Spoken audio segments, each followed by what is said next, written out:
Do you hear it? The silence, the kind that presses against your skull until it feels like it's screaming louder than 1,000 voices. That silence isn't peace. No, no, no. That silence is your enemy holding its breath, because it knows you're not the same broken toy they left behind. It knows you've been sharpening your edges in the dark, waiting for the perfect moment to cut. And now every heartbeat of yours is a warning drum. Boom. They laughed at you once, mocked your every step, spat your name into the dirt as if it meant nothing. But here's the trick. Every insult was fuel. Every sneer was oxygen. And every doubt they planted in your head became an inferno. You carried their rejection like a crown of fire, didn't you? And while they thought you were finished, you were reborn in silence, breathing madness into strength. Now they crawl back. Funny, isn't it? The same voices that laughed are the same ones whispering at your door, begging for scraps of your power. They come not with pride, but with fear, because power changes the air around you. It drips off your skin, it stains the floor you walk on. And when they smell it, oh, they can't resist. Enemies don't just surrender, they kneel.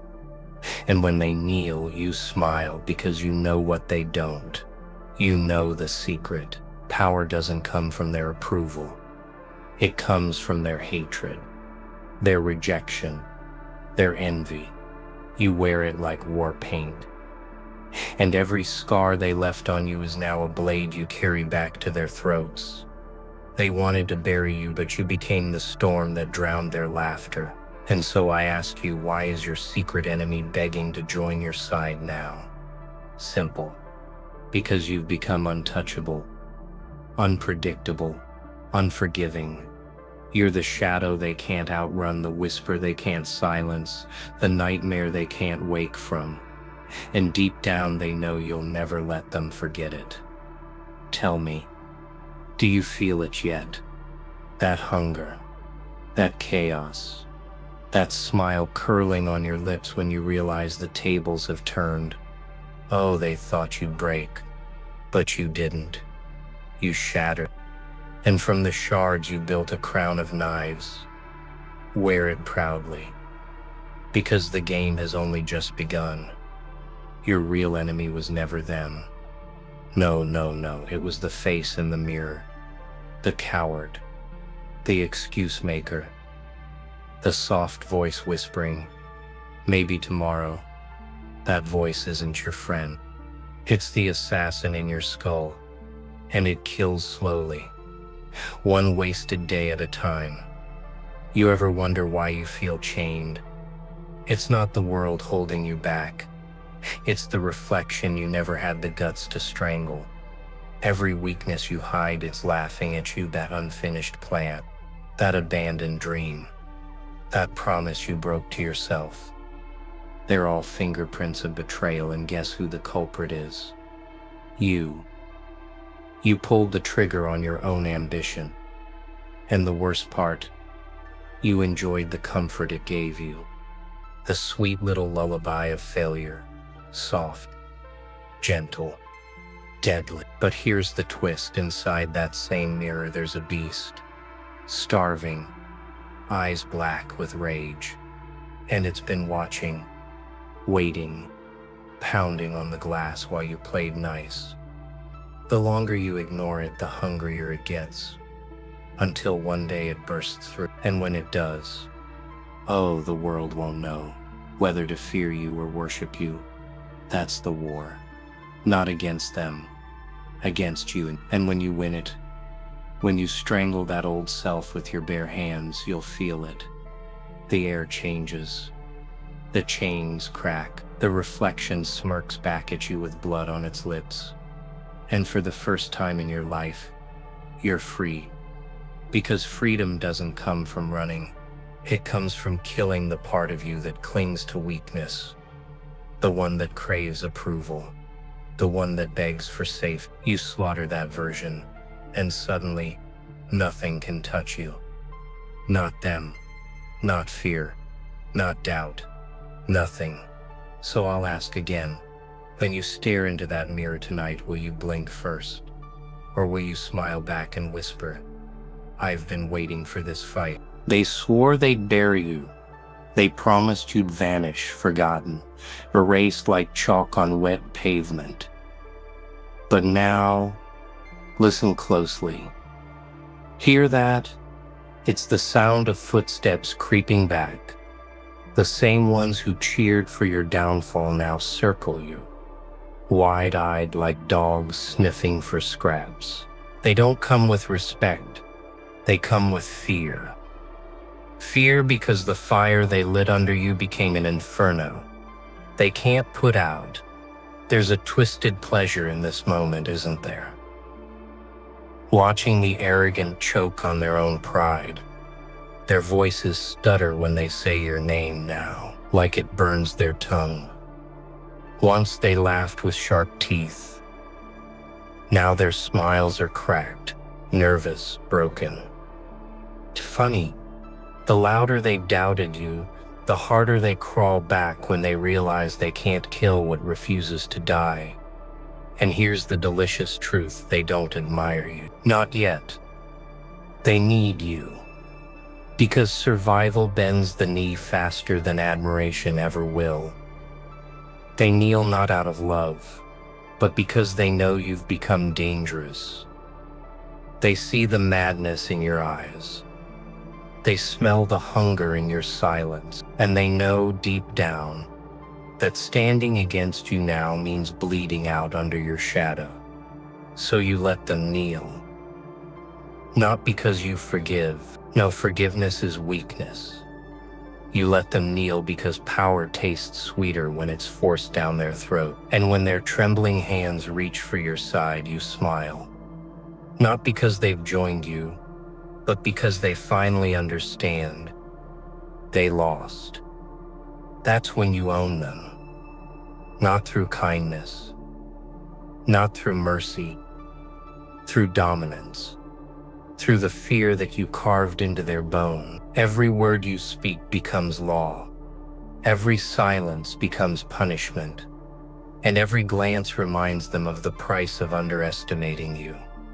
Tell me, doesn't it feel good to watch the same voices that tried to drown you now beg to swim in your storm? To see your enemies bend their pride into submission at your feet? That's not victory. That's evolution. That's the moment you stop being ignored and start becoming untouchable. Every insult they threw, ammunition, every time they spat on your name. Another bullet in the chamber, every door slammed in your face. Boom. Another round loaded. They thought they were breaking you, but they were only stockpiling your arsenal. And now you're locked, loaded and ready to spray their world with the very rage they created. Rejection is funny like that. It feels like poison when it first hits the veins. Burns, stings, makes you question if you even belong. But over time, the poison mutates. It hardens you, it sharpens you, it turns your blood into fire and your bones into blades. Suddenly, rejection isn't a death sentence. It's a rebirth soaked in gasoline and lit with a smile. Think about it. Without their laughter, would you even be this dangerous? Without their cruelty, would you have grown teeth this sharp? Pain was the personal trainer you never asked for. And every sleepless night, every clenched jaw, every silent scream was a workout. Now look at you, they can't even recognize what crawled out of the wreckage they left behind.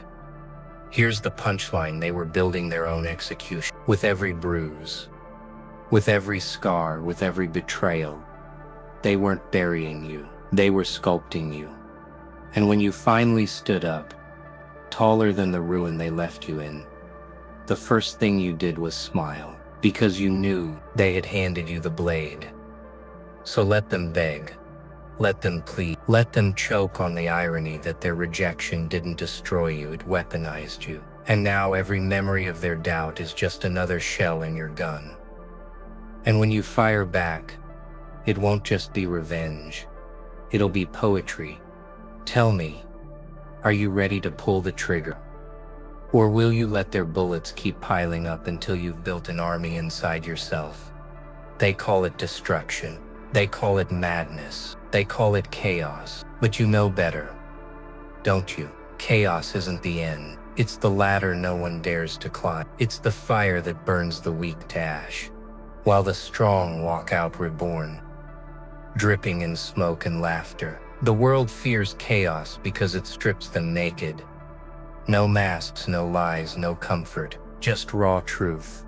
The weak cling to order. They beg for rule. They hide in cages made of routine, terrified of the storm outside. But storms don't ask for permission. Storms break the walls, flood the streets, erase everything they ever thought was permanent. And when the water recedes, who remains? The survivor. The ones who didn't fight the chaos, but fed on it.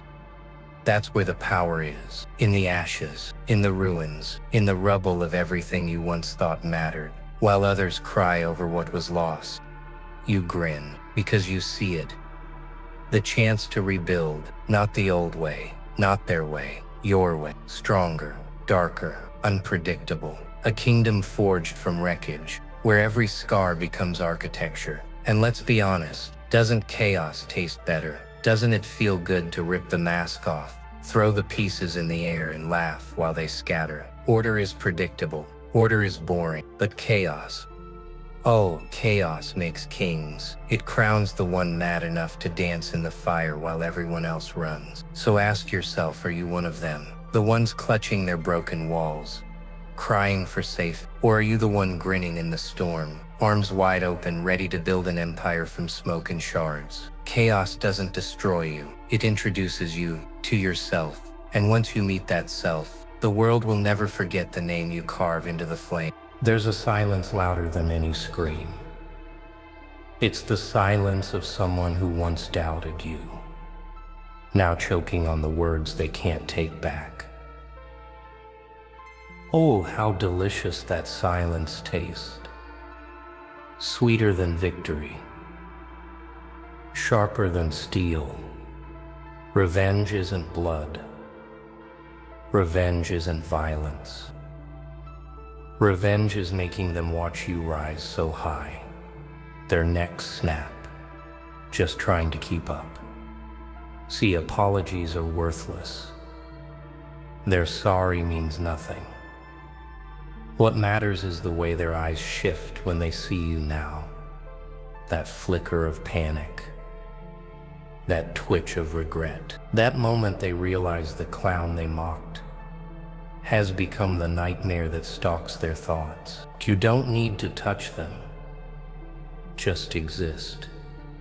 Your very presence becomes punishment.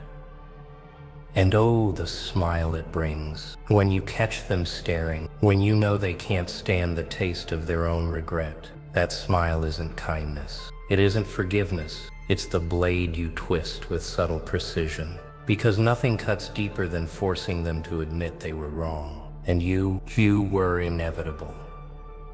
Revenge isn't about shouting. It's about silence. It's about walking into a room and hearing their laughter die in their throats. It's about knowing they can't look you in the eye without feeling the noose of their past tighten. That's real power. Not fists, not fury, just existence and the gravity it carries. So don't waste time dreaming about their pain. Don't waste time plotting their downfall. Just keep rising, keep grinning, keep twisting the knife with your silence, because the greatest revenge is watching them beg for peace in a storm you created. And peace is the one thing they'll never get from you. So smile wider, let them feel it. That grin that tells the world your revenge isn't a scream. It's a masterpiece painted in silence and shadows, and they'll be staring at it for the rest of their lives. Power has you can't hide it. You can't fake it. It drips off your skin like blood in the water, and suddenly they come circling. The same ones who once laughed, the same ones who spat, Now they move like predators. But don't be fooled. They're not hunting you anymore. They're smelling it. The shit, the aura, the danger, and it's driving them mad. You've felt it, haven't you? The way a room changes when you walk in. The air thickens, conversations falter, eyes track you like prey, but not with confidence, with hesitation. They can sense it in your silence. They can feel it in your grit. That's the thing about real power. It doesn't shout. It bleeds into the ground beneath your feet until even the arrogant tread carefully. And here's the twisted beauty. The predators become beggars. They can't resist the pull, like moths to fire, like sharks to blood. They don't come to destroy you. They come to cling to you, to orbit around your chaos, to taste the fire they once tried to snuff out. And isn't that hilarious? The hunters who once wanted you dead now need you to survive. So you let them circle. You let them you let them wonder whether you'll offer them a place by your side or tear them apart with a smile. That uncertainty is power. That silence is control. They're hooked. Not because you promise safety, but because you radiate danger. And danger, my friend, is irresistible. This is the moment when roles flip forever. You are no longer prey. You are no longer victim. You are the scent in the water. You are the storm they swim toward, knowing it could kill them, and they'll do it anyway. That's power. That's fear. That's hunger. And now, it belongs to you. So tell me, when they circle you, next time will you let them feed, or let them drown? Power in daylight is fragile. Too many eyes, too much noise. But power in the dark, that's untouchable. You don't walk in the open anymore. You glide in silence. Unseen, unpredictable. That's when fear multiplies, because no one fears what they can predict. They fear what lurks just beyond their sight. You become the phantom, the whisper, the thing they sense but can never catch. Do you know the thrill of silence, when no one knows your next move? That's terror, that's control. You don't need to announce your plans. You don't need to roar. You move like smoke through their walls, like shadows under their skin. And by the time they realize you were there, it's already too late. Their world is rearranged, their safety shattered, their control gone. The loud ones burn out, the ones who brag, the ones who need the spotlight. They die first, always. But the phantom never dies, because no one can kill what they can't see. You're no longer chained to visibility. You're the hand behind the curtain, the laugh in the silence, the strike they never expected but will never forget. And oh, the beauty of it. When they try to explain you, they stutter, they guess, they invent stories. Because the truth is too much to face. They don't understand how you move, how you rise, how you bend the game without showing your hand. And their confusion, that's your victory. Confusion feeds chaos. Chaos feeds you. So vanish. Move like mist. Let them chase shadows while you rewrite the rules. Power doesn't belong to the one who screams the loud. It belongs to the one who can disappear and return sharper, stronger, laughing in the dark. Tell me, wouldn't you rather be the phantom in their nightmares than the fool in their spotlight? Obedience. That's the lie they fed you since the beginning. Sit still. Play nice. Follow the rule. Be grateful. But here's the truth. They never wanted your loyalty. They wanted your silence. They wanted your spine snapped into obedience, so you'd never dare to rise. Chains aren't just metal. They're invisible. They're polite. They smile while they strangle you. And you wore them, didn't you? For years. Smiling, nodding, pretending you were free, pretending you weren't choking. But inside, deep down, the rage built. The hunger twisted. The fire boiled. Until one day the chains rattled too loud to ignore, and something inside you snapped. Not broken, awakened. That was the first taste of rebellion. Sweet, sharp, addictive. Rebellion isn't chaos for chaos' sake. It's survival. It's the scream you've been swallowing finally tearing out of your throat. It's the realization that rules were never made to protect you, they were made to contain you. And when you break them, when you spit in the face of their order, you don't just free yourself, you terrify them. Because nothing scares a master more than a slave who learns to laugh. That laugh is everything. It's the war cry. It's the shatter of the glass cage. It's the moment the world realizes you won't bow anymore. And here's the secret. They can't stop you. Once you've tasted it, once you've breathed rebellion, obedience is poison. Every command feels like chains. Every order feels like suffocation. And so you rise, louder, wilder, untamed. And doesn't it feel good to finally rip the script apart? To take the pen from their trembling hands and write your own story in jagged lines and blood-stained ink? To look them in the eye and smile as they realize they don't own you anymore. So break the chains, crush the obedient, spit out their lies, because rebellion isn't destruction, it's creation of a new you. And that version, untouchable, unforgiving, unstoppable.